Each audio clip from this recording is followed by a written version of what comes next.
For one reason or another, I want to kind of talk a little bit about a story that's in the Bible called it's the parable of the king's wedding. Christ told a story. Uh, and I'm sure a lot of you are familiar with the story. I'm not going to repeat it.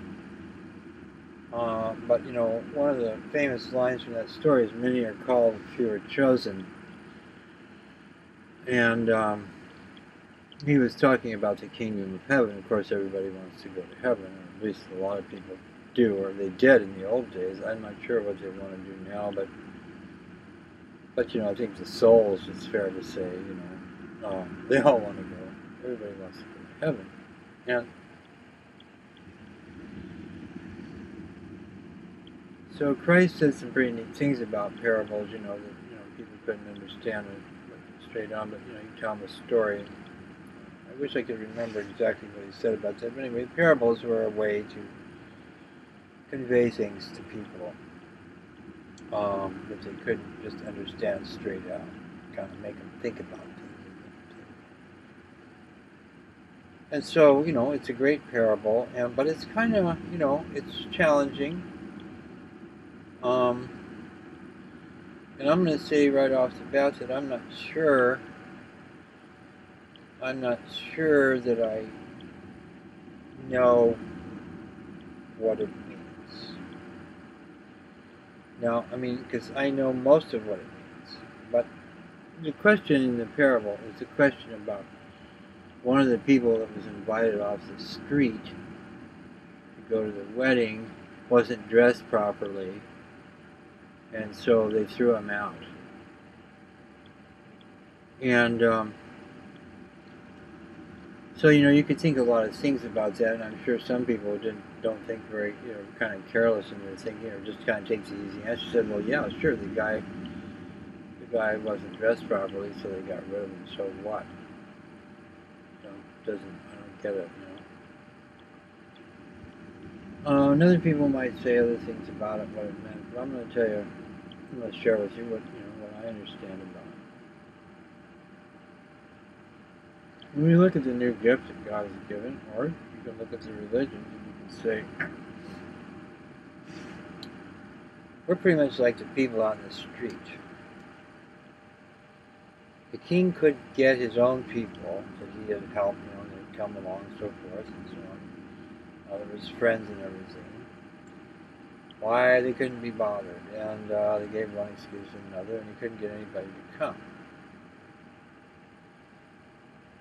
So he told his servants to go out, just go out on the road and invite anybody. Now, who is it that's out there on the road? Well, those people that are out there on the road, they're not part of the king's group.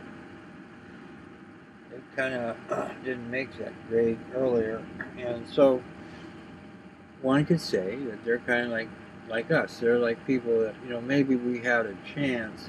Maybe God did a lot of work with us early on and gave us everything that we needed, and to kind of have a good way, and we just ignored it and we didn't pay much attention to it. So they said, okay, fine, then whatever. And so off we went, and so we're out there wandering around and don't have much money, and in the analogy, and just kind of, you know, not in the perfect group.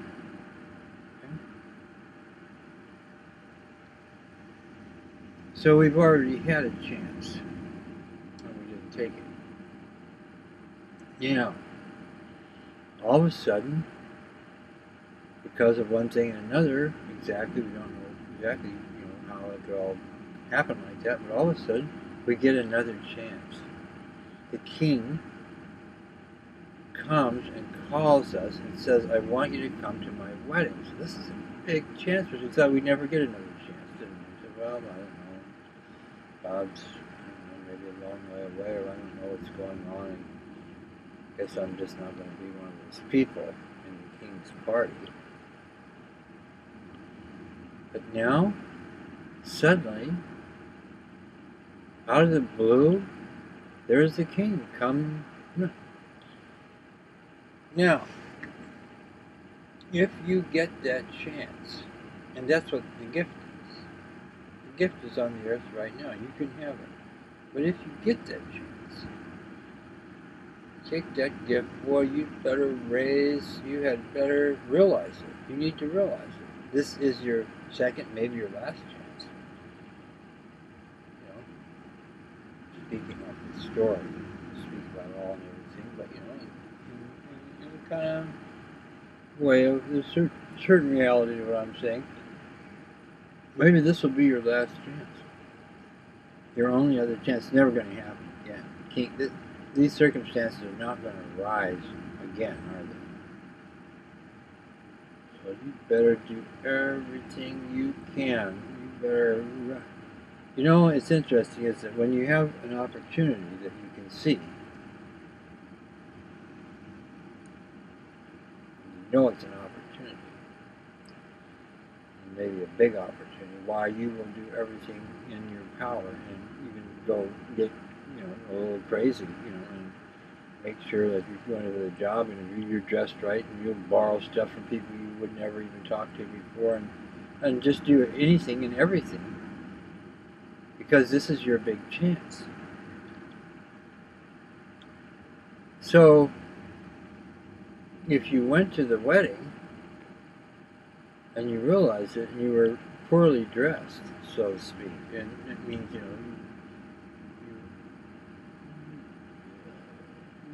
didn't have, or you weren't, you were kind of short, as you might very well be.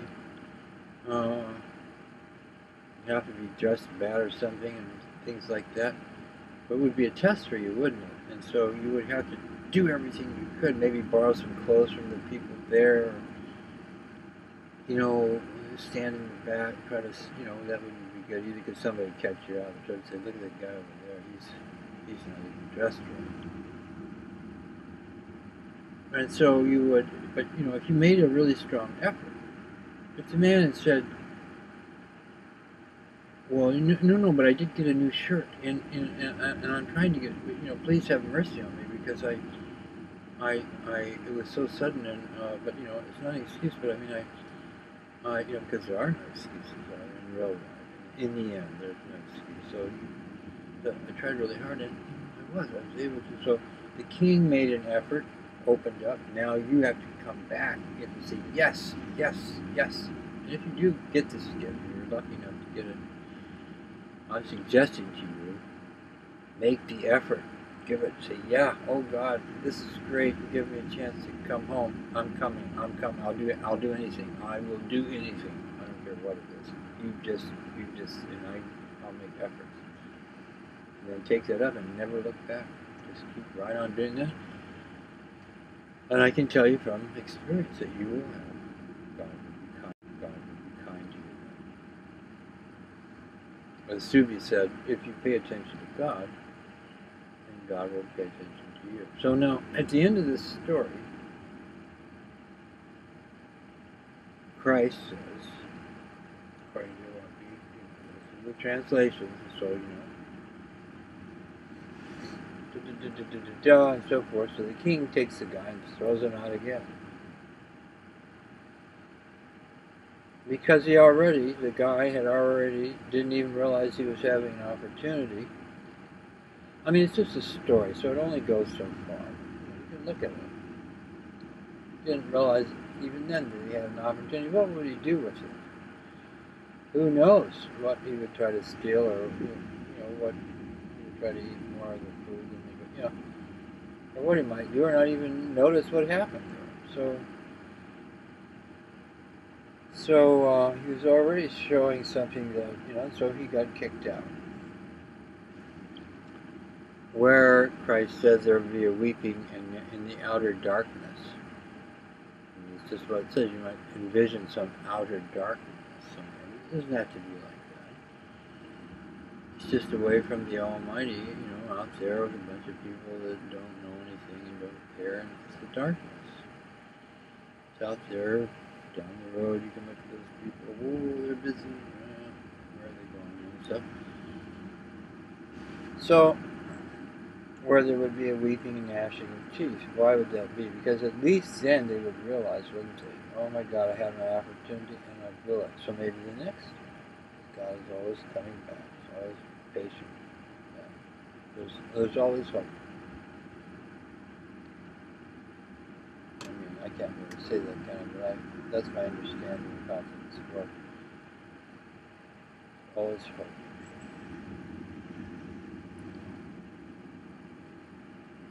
And, man has to have hope. If you don't have any hope, you can't even hardly live for a minute without hope, without some hope. Some hope. You gotta have some hope. It becomes absolutely unbearable. I can tell you from experience. I bet it's unbearable. You never ever want to go there again if you've been there. Of course, if you have some good sense, you wouldn't want to go there in the first place. Anyhow, so at the end of the story, he says, because many are called, but few are chosen.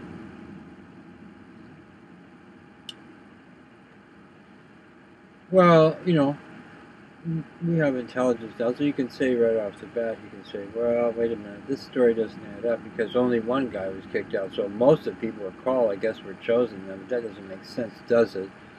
So how come he didn't throw out most of the people then?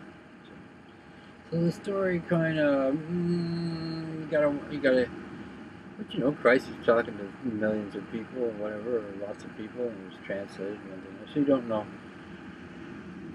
A lot of times, even though you might be a spiritual person or everything, there might be something, but you just don't have time, and so you go on, and so, the story you tell it the best you can. And, Christ was, I know many of you don't believe this, but Christ was, he was a human being. Did he make mistakes? What he said, one thing or another? Two, maybe. I'm not going to say, I can't say. But God is the one who's perfect. All rests there. And so therefore, everybody else, even the messengers of God, occasionally, this and that, one thing and another. But they, we can't talk about them because they've done, they do so well. You don't want to discuss, you don't want to get to it. But there's no harm in being intelligent about things. Anyway, but skipping over the fact that the story doesn't quite add up to the end scene. Many are called, but few are chosen. Let's just look at that phrase. Many are called, but few are chosen. It all implies the same thing, doesn't it? The content of it is, if you're gonna go for it, then make the big effort because it's a hard road. And so, not too many people actually get through the whole thing. Suvi said that. She said, we're talking about heaven, maybe only one person in 500,000 or something will actually make it to heaven that's on the earth right now. Because otherwise, in heaven would be too crowded. You don't want to be too serious when you think about it. You can understand things.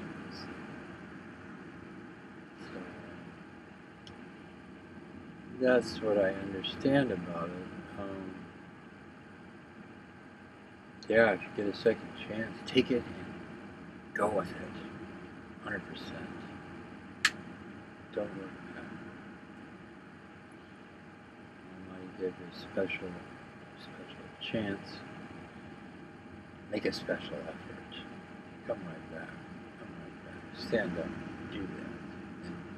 And do the best you can. Mean it. Say it to yourself. Mean it. And, you said it. Do it. Say it. You can do it. Okay. Yeah. So I was watching this and I realized something. Because I'm going against at a certain point. I'm going against my own things I've said, which is basically can't understand spiritual things with your mind. And here we were trying to, but I was trading experience with you, but then in terms of what Christ said, to understand it, you would have to look at the content of what he said, not the words. So, and of course it's translated, so that's pretty hard to do. But, you can get some of it comes through. So let's see, what did he say? Many are called, but few are chosen. So it means, the content of it means that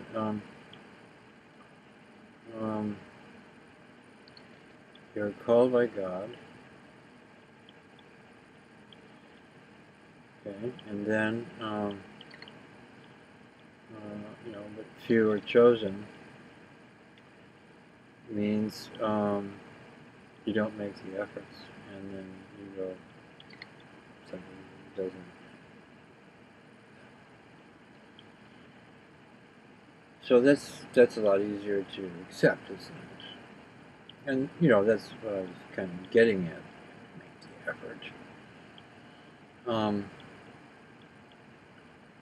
So in the content, it's not about so many, and then what happens, and how come the rest of but no, it's about God calls you, and then if you don't make the effort.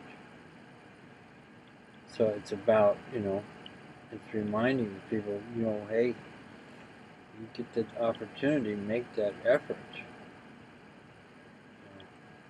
Sure, it'd be hard, wouldn't it? Just a few minutes, got to get dressed, don't have any clothes. Make the effort. If he'd made the effort, he'd realize that he made the effort. I mean, wouldn't you? I mean, like, guys getting you off the road, and you're gonna say, "Oh gosh, I'm not dressed very well." Well, I guess it'll be okay. No, if you were really really wanted to go, then you'd start moving things around pretty good and see if you can at least kind of fix your tunic, or kind of do something with your hair. Because then the guy could say, "Well, yeah, I don't have much clothes, but I did comb my hair, and I did wash my face, and I tried to do everything that I could. Please give me a chance." And maybe things would have been okay. That would have been a different story then, probably. Okay, that was